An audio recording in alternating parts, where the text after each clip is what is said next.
Hello there, my name's Mark, and today I'm going to do a little bit of a ramble about adventure games. The reason I'm doing that is I've just got a brand new adventure game, Lord of the Rings Journeys of Middle-earth from Fantasy Flight Games, and I've been struggling and trying to do a review of an older adventure game that I really love, Runebound.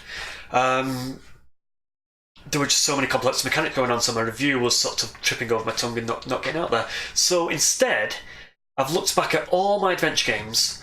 My slideshow wasn't working, so I'm just going to sort of throw up the pictures in the background and talk about them.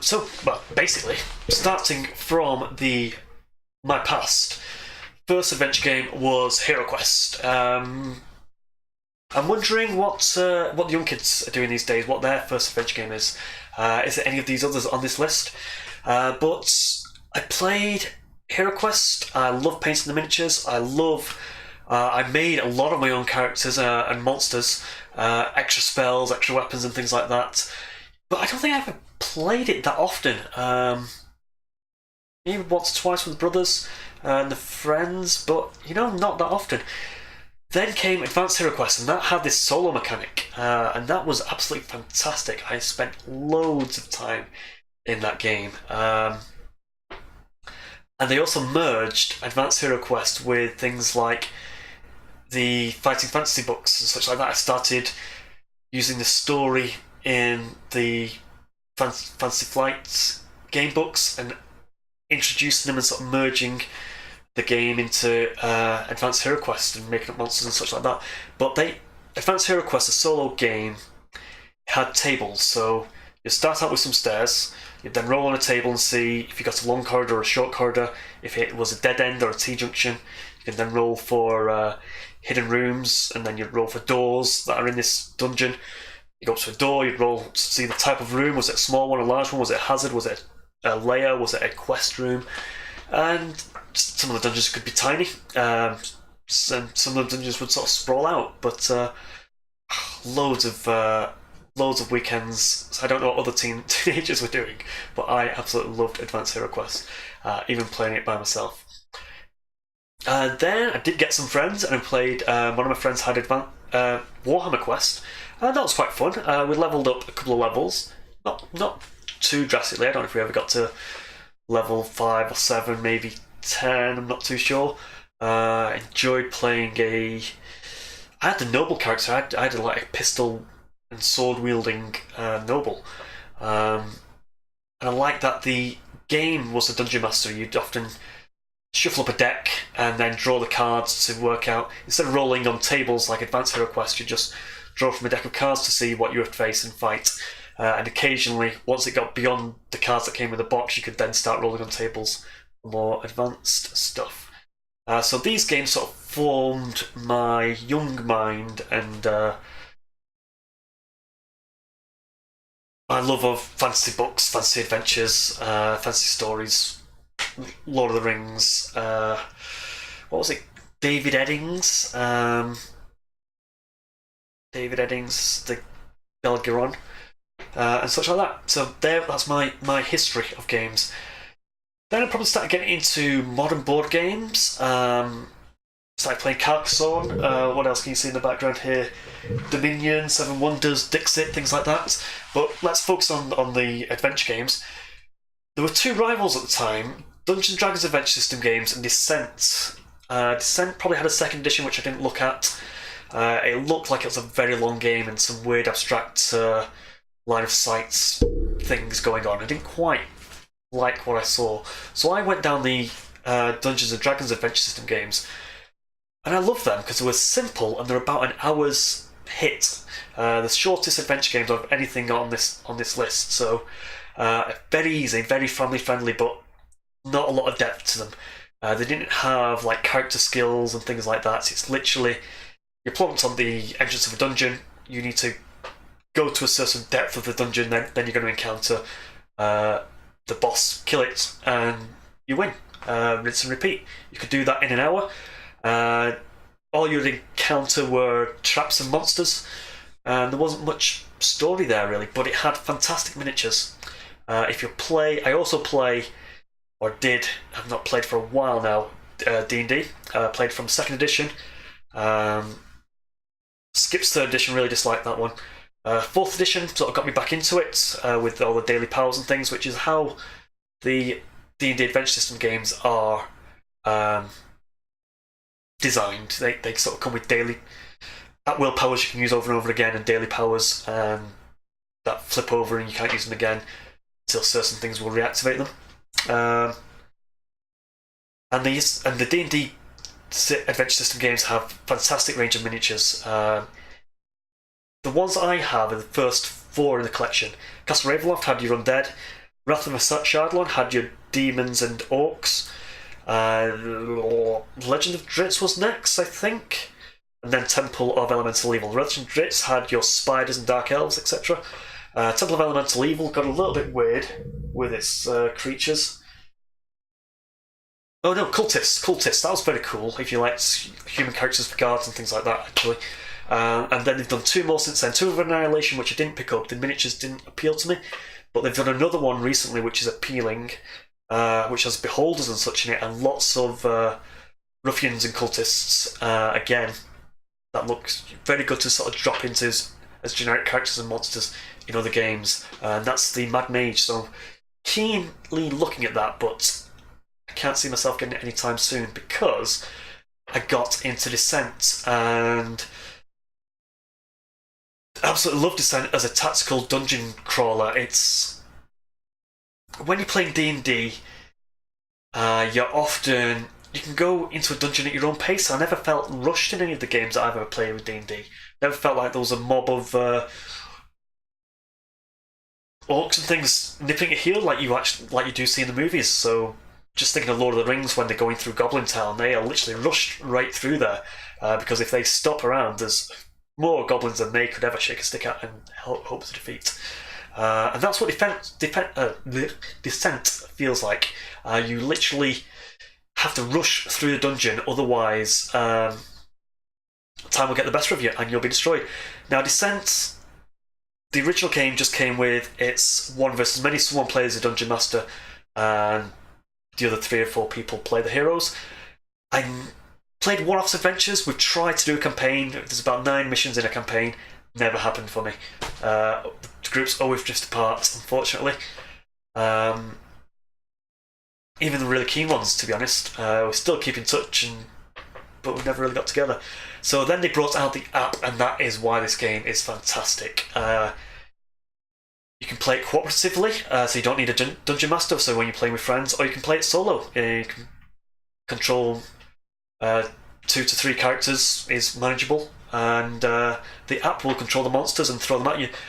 The app is a completely different adventures from what's in the books, but that's a good thing because you then got 2 modes of play, and there's been expansions on that where there's more of a random dungeon crawl, which gets a bit more like the D&D Adventure System games. Not much plot, it's just can you survive through, say, 9 small mini dungeons and boss fights. Where there's some campaigns where you're actually going on side quests and such, and leveling, getting treasures, and finding relics to power up your character to see who's going to win the game overall in the final adventures. I've got through them a few times. I do like going back. I do like experimenting with the different classes, and I've got pretty much most of the expansions. We're going to move on to Lord of the Rings, the LCG, but I actually ended up swapping Lord of the Rings LCG because I had a quite extensive selection for a Descent extensive collection, so I pretty much own everything apart from a couple of Lieutenant packs for that. Legend of Andor, that's a quad one. It stays on my shelf, it comes out every now and again, but I think I'm learning the rules a few too many times. It's recently come out as an Android app, and I did enjoy that. I got through a couple of missions and that, and I need to get back to it and try it again. I might do a follow-up review on my channel about the Andor app, but the app might stop me getting the game out again, to be honest. So have to throw it up there because it's a great adventure game, but the fussiness of fiddling and setting it up has now been taken away by the app. So really, and as I say, check out my video on that game. Right, other games. Can I shift those around a bit? Mage Knight deserves a mention. That let me down on its theme now, and probably the puzzle factor and length of it. So the D&D adventure system games were my go-to adventure system game for a long time, just because they packed the adventure in an hour, and I house ruled the heck out of the adventure system games. I tried doing overland adventures with Dungeon Command expansion that came out for it, and where you had bigger tiles and they were overground and outdoors. Made lots of new characters for it. I added a skill system to it and such like that. So they were great until Descent replaced it. Different take. Mage Knight, probably more of a board game. No, I don't know what it is. It's a weird, epic puzzle game. And what bugged me about it is I didn't really get the theme or the story. You arrive on a land through a portal, and then you just want to sort of kill things to get harder, which is generally what you do in all the games, but there was no story behind it. In the end, I could sort of tack on a Conan the Barbarian theme, where my character was a lowly Conan. His village just been trampled on, then exploring the wilderness, killing orcs and goblins and mage towers and such like that, leveling up, and then taking on the villain's citadel at the end. But it was always a chore of a game in learning the rules every single time. So I replaced it with a Star Trek edition, which was slightly easier.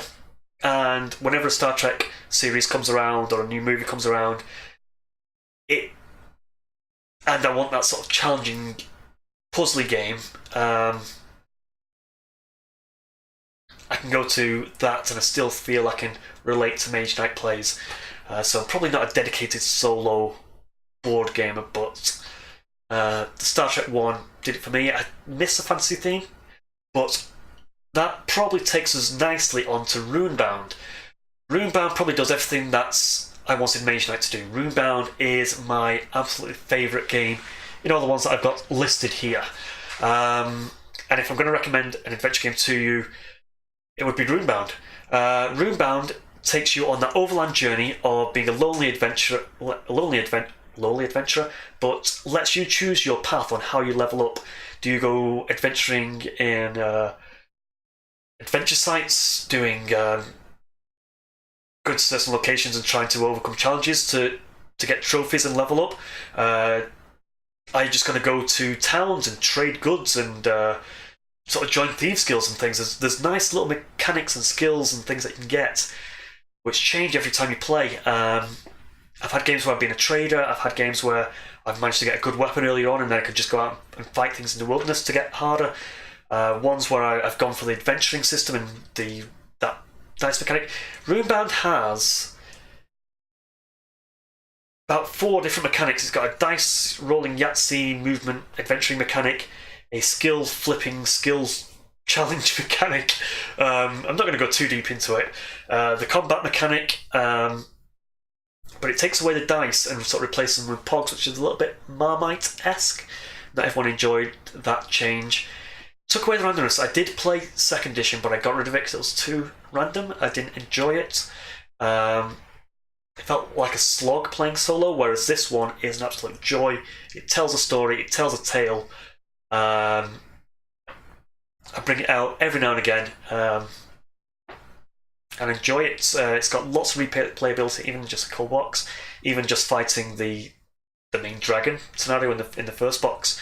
You've got 6 heroes, but then lots of different adventure things that can crop up and happen to you with its adventure site card mechanics and the skill mechanics and the story mechanics. Brilliant. I did want this video to be all about Runebound, but it's just so much to explain that it kept falling apart in my head, so instead that's why I'm doing this.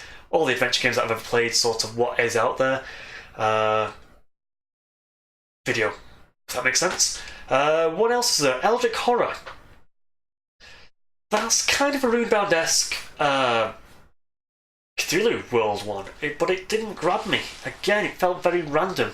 So Runebound, you have a lot of control in what you can do in Runebound and how you level up. Eldritch Horror just fell flat for me. you had the world map and you travelled around the world on boat, plane, and train, I think. But it just seemed very random in the way the encounters spawned, and you had, to me, there was a lack of control. I don't know if the expansions address any of that, but it's one I played a little bit and got rid of in the end. Big one in the top right there, Lord of the Rings, the adventure card game. Very enjoyable for a while, very, very hard. I really had to neck deck that game, and but I took on a few holidays and such when there was an evening having wine on the balcony. I could throw out a game of Lord of the Rings sometimes, so I had good memories of it. When you're travelling on a boat or something like that, and there's not much to do. Even on a plane, you could technically play in quite a small footprint sometimes, depending on the adventure. You had to really choose which adventures you wanted to take out with you. But it was so hard. Even on easy mode when that came out, and it took out some of the harder cards, and it ended up frustrating me more than I ever enjoyed it. So I eventually, as I say, I sold that one. I think I mentioned that, and I sold it pretty much for my Descent collection. Occasionally regret it. I sometimes think maybe I'd like to play the core box again just to relive some of those good times. But ultimately, I don't see it come down cheap enough if I ever wanted to do that, to be honest. And now we've got Lord of the Rings, Journeys in Middle-earth. I'm hoping that that's going to be a bit of a replacement. And I'm wondering if Lord of the Rings, Journeys in Middle-earth, is going to knock off Runebound as my number one slot. We'll get on to the top games. Pretty much going to be Runebound at the moment, but another game to mention, Lord of the Rings, was hard, complicated, frustrating. Then they came out with Arkham Horror, the card game. There is also an Arkham Horror, the board game, which is an adventure game. I borrowed a friend's of that, and again, suffered a bit like Eldritch Horror, just everything felt a bit too random. Dicey combat mechanic, and very much a lack of control. Did sort of tell a story with the random things that happen to you, but without that control, that, as I say, Runebound gives me, it didn't enjoy it. But Arkham Horror, the card game, I did enjoy. Its big letdown for me was the shuffling and making the decks of the adventure every time. It was quite fussy, saying pick out all these cards, shuffling these cards, sometimes have the cards laid out in different ways. Very, very clever, and kind of like the deck building level up mechanic that it had. I sometimes think I'm going to go back to it, but then the setup time just I go no. Don't know what I can do to speed up the setup time. Have the decks pre-built, ready for the next game if I've ended a session. But even I don't know. It told a great story. It did tell a great story. I had the base set, and I think I picked up one or two expansions for it. But I do keep an eye on the expansions that are coming out. Just thinking, do I want another box set again? A bit like Lord of the Rings, where I very much enjoyed the third box set. Can't remember the adventure cycle name, etc. But it seems like one that I can sort of dip into if I really wanted to. So I do get that Cthulhu horror game itch every now and again. So that one is a top recommended one. I think these are sort of ones to mention. Legacy of Dragonholt. This felt like a choose your own adventure, an overpriced choose your own adventure game. I haven't actually got through it all yet, because it's sort of weird papery books, when I probably prefer a nice compact choose your own adventure game, to be honest. And also there's lots of choose your own adventure game apps on your phone nowadays, so just felt redundant. Legacy of Dragonholt. I hear it's a fairly good story to play through, but ultimately I don't see myself really completing it or going back to it. It sort of ends up in my ready to trade pile quite often, but never quite goes. Legendary Encounters was a good game, probably too much of a board game. There are other Legendary Encounters and superhero ones out there, but but I thought I'd mention it. I quite enjoyed the Alien form for a while, but eventually got rid of it. Again, it's that setup.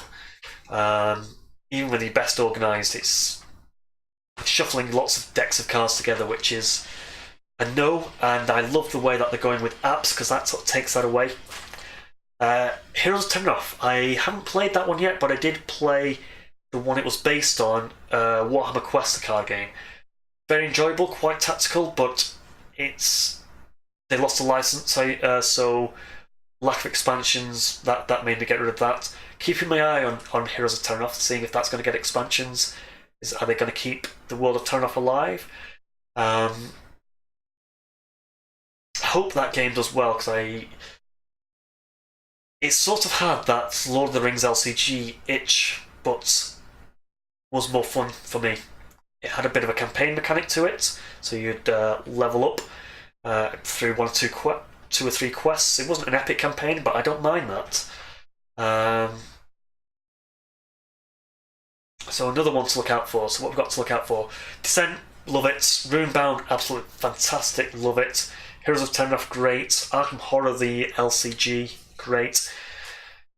Now, Mansions of Madness, I've only played other people's copies of that, but I've enjoyed what I've seen of it. It's another, they went app-based with it, cooperatively app-based, and I like the story that it tells. I played a one where I think we were trapped in a mansion, was the namesake, with weird, fishy cultists and villagers sort of patrolling around the outside of the mansion, when we had to journey around the mansion, uncover puzzles and things like that, and get the lighthouse working or something. And the app sort of threw up puzzles. Do you know when you're sliding pictures around to make a complete picture, and rolling tumblers to unlock a door or a puzzle box or something like that? I love that. You couldn't do that in a physical board game. Those, what do you call them? Escape room sort of boxes sort of came a bit close, but they were one shots. Not going to talk too much about them there. But there was some mechanics where you cut things out and shape things up to get a result in those escape room games. But once you've done them once, you're never going to go back to them. So the app in Mansions of Madness was great, and a lot of people are saying Mansions of Madness is somehow similar to how the Lord of the Rings game. I can't comment enough, and I don't see it myself. Well, Mansions of Madness is on my intrigue list, but there are other games out there that I'd probably rather get to. I don't know if Mansions of Madness is too similar, or yeah, I can't see why I would want Mansions of Madness, other than, as I say, having that unique puzzly bits in your game. Something else to mention that I've got here, I tried to do the slideshow and it kept mucking up the order, so that's why I've gone through this approach, because I've been itching to do a video this week, but all my attempts and takes sort of been just felt not good enough. Not well. I won't go there. So, Rangers of Shadow Deep. If you're watching my channel, you know I play lots of miniatures game, Kill Team, Star Wars Legion, Kings of War Vanguard, such like that. Now, some games have interested me. Frostgrave. And what else have we got? Frostgrave. Well, just Frostgrave, actually. But the maker of Frostgrave made this solo adventure game, miniatures game. It sort of has a card mechanic. You can use a normal deck of cards to work out the adventures. Very intrigued by it. Have printed it off, but because I don't have the nice shiny book copy like is shown here, it sort of prevented me getting to the table, and I've been too involved in the miniatures game. So that's something to look out for if you like your solo adventures and you want to get your miniature soldiers and all the miniatures that you've collected from Lord Descent or Legends of Dritz. They would all work very well in this game, I believe. So something to look out for. So my top picks at the moment. Lord of the Rings: Journeys in Middle-earth has just arrived. I've only played the first mission so far, and I need to go away and look at the rulebook because I don't think the intro Learn to Play goes into enough detail. So I've got to really knuckle down and study that book. I should be doing that now, but I wanted to get this video out because I haven't done a video all week.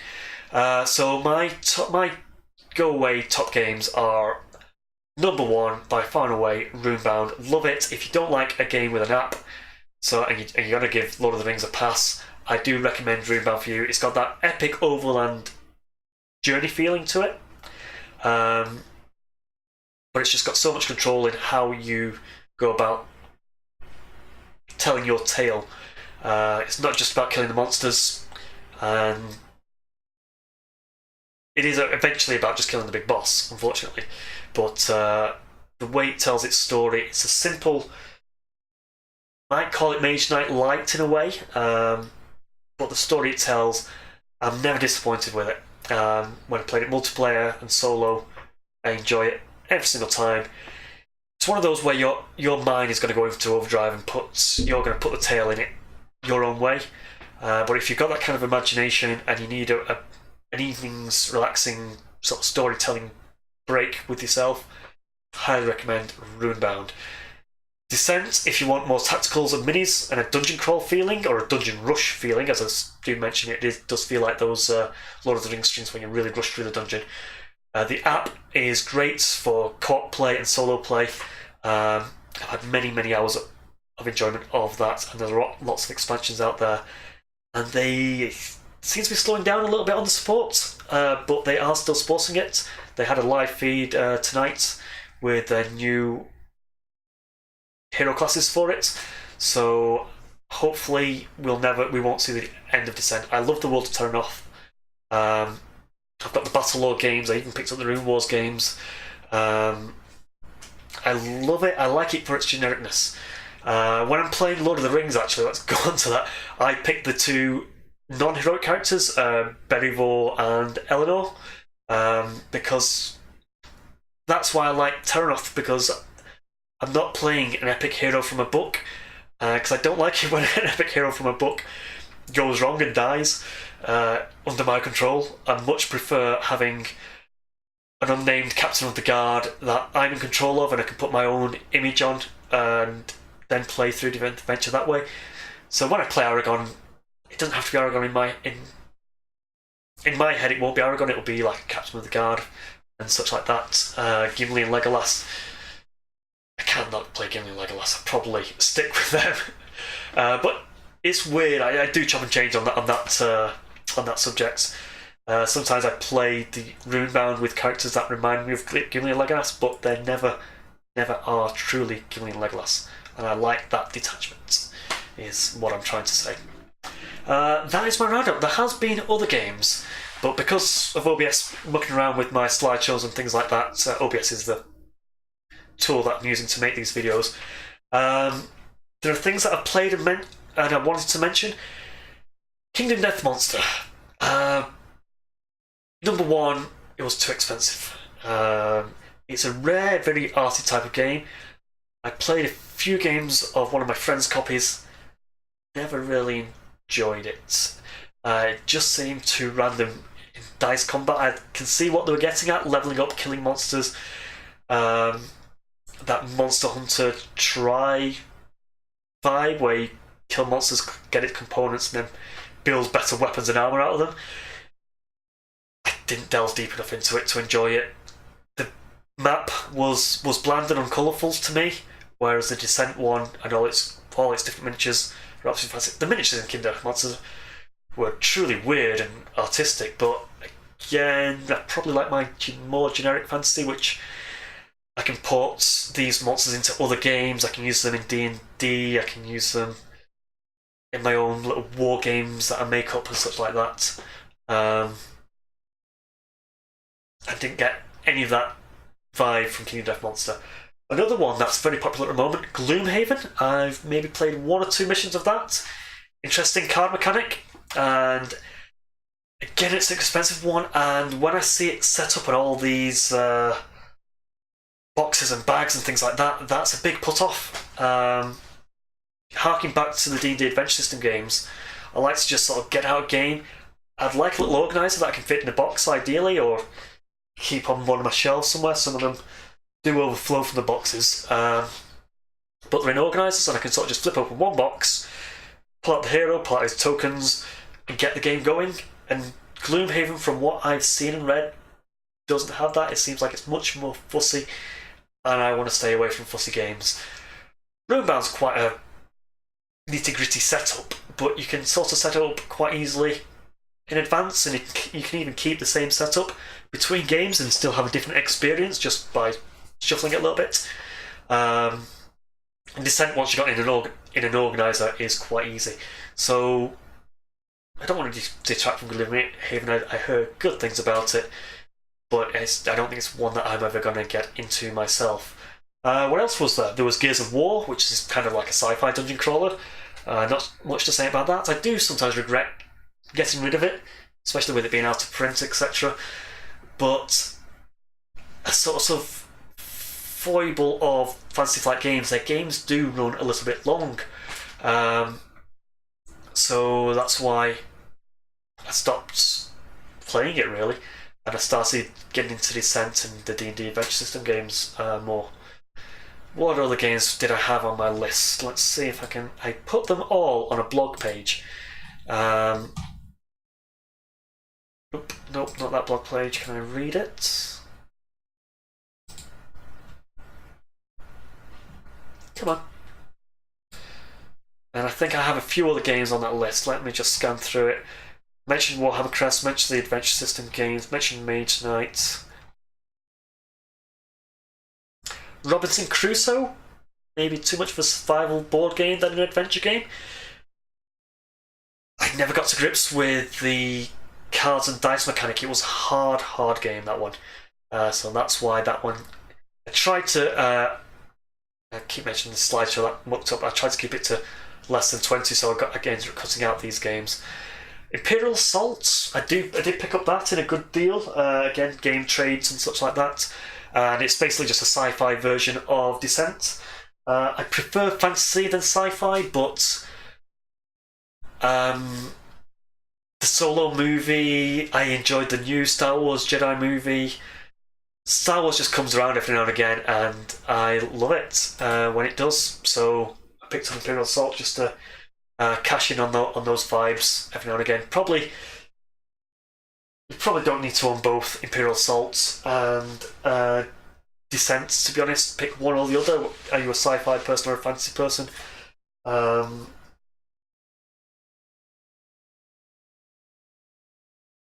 don't think I'll ever get rid of it again. It's one of those keepers. Family heirlooms, I don't know. But that's it. That's my experience of adventure board games. Playing them solo, playing them multiplayer. A lot of them I have played multiplayer, but a lot of them I just do get to the table playing solo. Do play D&D, but it's a commitment. I prefer the board games in that you can sort of drop in and out. The Descent games,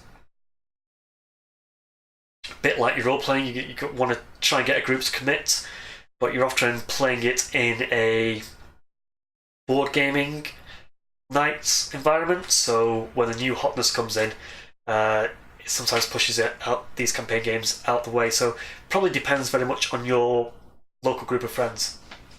I'm really looking forward, and I'm liking what I see in The Lord of the Rings, Journeys in Middle-earth. I do worry that it's a little bit repetitive. It's got this card shuffling mechanic, and then you draw and prepare cards, and then you're constantly testing. It uses a sort of similar testing mechanic that Runebound had, but completely overhauls it, makes it better in lots of ways. But I'm only on one mission at the moment. I've got a combat mission to do next, where I'm going on the tactical map. So I've got more to report on in Lord of the Rings. You'll probably see a video of that within maybe a week or two. I've got a few days off coming up that I'm going to try and get a few games in on. So find out more. So my summary: if you don't like apps and you want a fantastic adventure game, go for Runebound. Oh, one other game I didn't mention because I've put it in the loft now. A local Manchester lad, Tristan Hall, who was, I think, very big on the Lord of the Rings Board Game Geek channel and D&D Adventure System Board Game Geek forums. He made his own adventure game called Gloom of Kilforth, and I enjoyed that, but I enjoyed Runebound more. I think it felt a bit repetitive after a number of plays. I did get a number of plays out of it, and it did have that different storytelling aspect into the cards that you drew. Twist how the tale is told. Are you interacting with that game called them Strangers and witches and bandits? And the best bit was when I had to kill a bandit leader. It felt like a bad thing to do, but it advanced my quest, and I could have kept adventuring and maybe let this person live. And I liked that, but I only had that moment once, and that was a rare moment. So it's a game that I again would like to explore more, but I often find that I'd rather play Runebound, to be honest. So like to mention Gloom of Kilforth. It has got expansions coming out, which would add more variety, which I think is where I ended up shelving the game eventually. So, yeah, in summary, Runebound is my best adventure game. I highly, highly recommend it.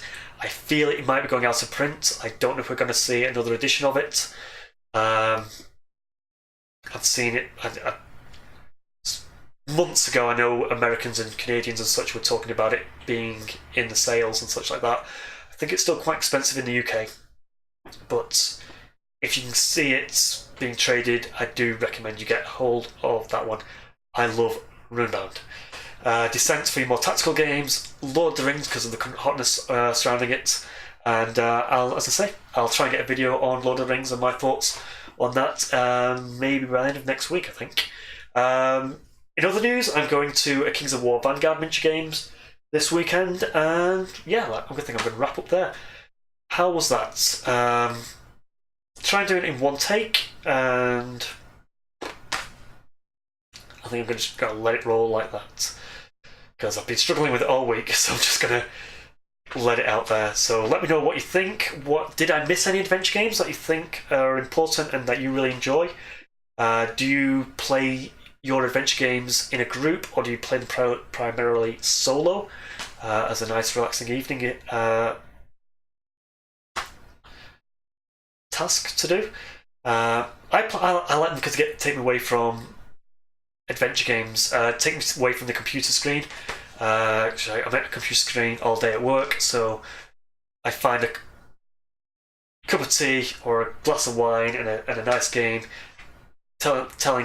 escaping into my own fantasy world is a nice relaxing way to spend my evenings. And some of them are better because they're inspired by TVs and books and things that I watch as well. And that's why I do it. And yeah, I have got a lot of them out, sometimes at gaming conventions or long gaming day weekends. And yeah, so that's me sharing my passion of adventure games. So wrapping up, Mark from Dice Tales. Have a good night. Thank you very much. Goodbye.